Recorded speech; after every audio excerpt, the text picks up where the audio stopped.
All right.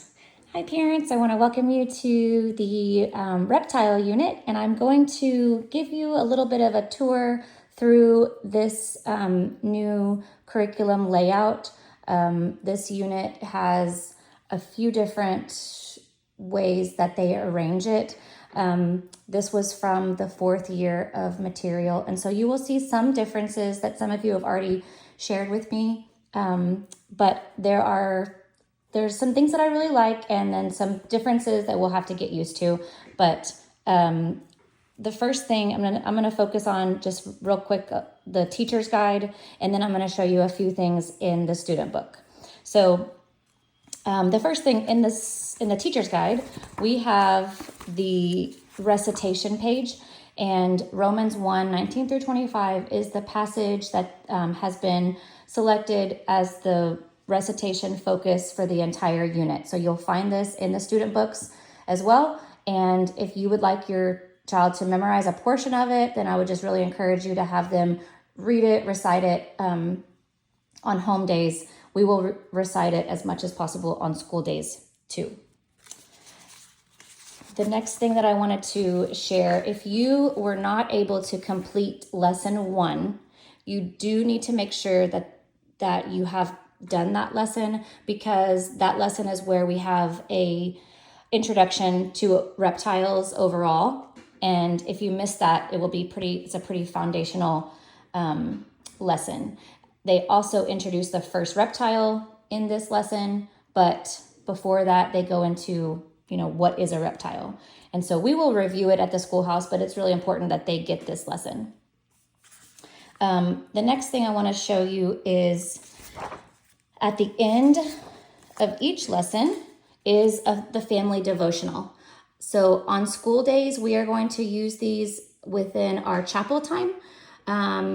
But if you want to incorporate this into your home day at a different time, you could do it in the morning or just do it at the end of the lesson. But I just wanted you to know this is at a different place than we have seen it in past units. The other thing that's at the end of every lesson, in addition to the family devotional, is the vocabulary list for all levels, which I really like. And this list correlates with their student book vocabulary list, which I will show you in a minute. So they have, for each week, they have a set of vocabulary words and spelling words. And so you will be able to reference those in both places. And I will show you the student book in a minute. Okay, and the other thing that I really like about this unit is this is lesson 2, and they start with a review. So it just kind of goes over some things that to make sure they are clear on. So you could use this part as a guide to help your child narrate or to retell you kind of some of the things that they remember, and kind of use that as a guide for making sure they recall the important facts. Okay, so let's move on to a student book. The first thing that I wanted you to be aware of is that in the appendix of this student book, they actually incorporate the answer key.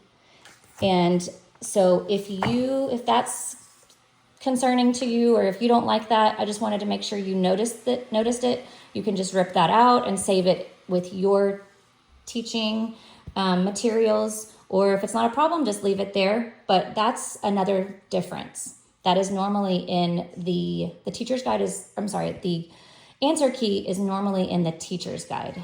So the next thing that I want to show you is that we are going to be doing a book report this unit. So this unit is going to be heavy on research, and we are going to do a lot of research and have the kids choose one of their favorite reptiles to present on, and we will do that at school. So this, in the appendix, the student book has a place for them to create their final copy of their report that they create. And so you will be able to help them create that, and then we will do the same similar things we've done with writing projects in the past, and I will send information on that as we draw closer to that time. Let's see. Here is this is in the appendix still of a student book. This is they call it a cheat sheet. So this is the week's spelling, week 1, week 2, week 3, week 4. And so what we do is if you want to, on Mondays and Wednesdays at home, you could have them work on them and then quiz them on Friday and then give them some kind of incentive for remembering their words. But since everybody's has a different list, we are limited, but we will have them practice them some in their table groups when they are in the same level. But definitely want you to notice this because this is really valuable for them for spelling. And then on the back is their vocab words. And this is what you found. This is what correlates to the teacher's guide. So it has the word and then the definition here for each week. And then there's 5 weeks of vocab and I guess just 4 weeks of spelling. Okay, let's see. The last thing I wanted to just share with you has to do with some of the pages that have a lot of text on them, especially with the early reader pages.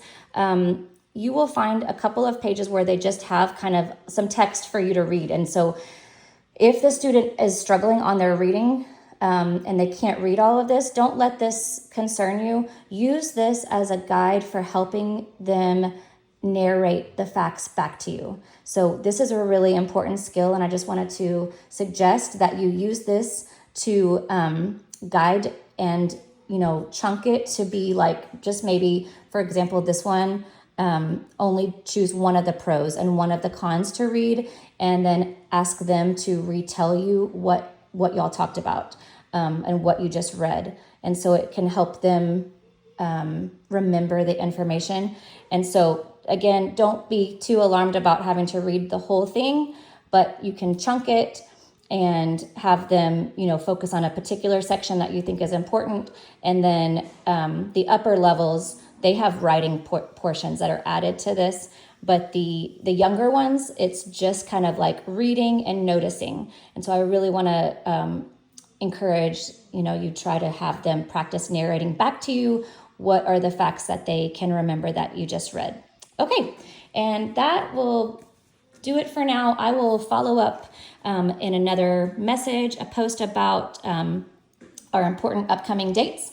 But enjoy the reptile unit, and we'll see you at the schoolhouse.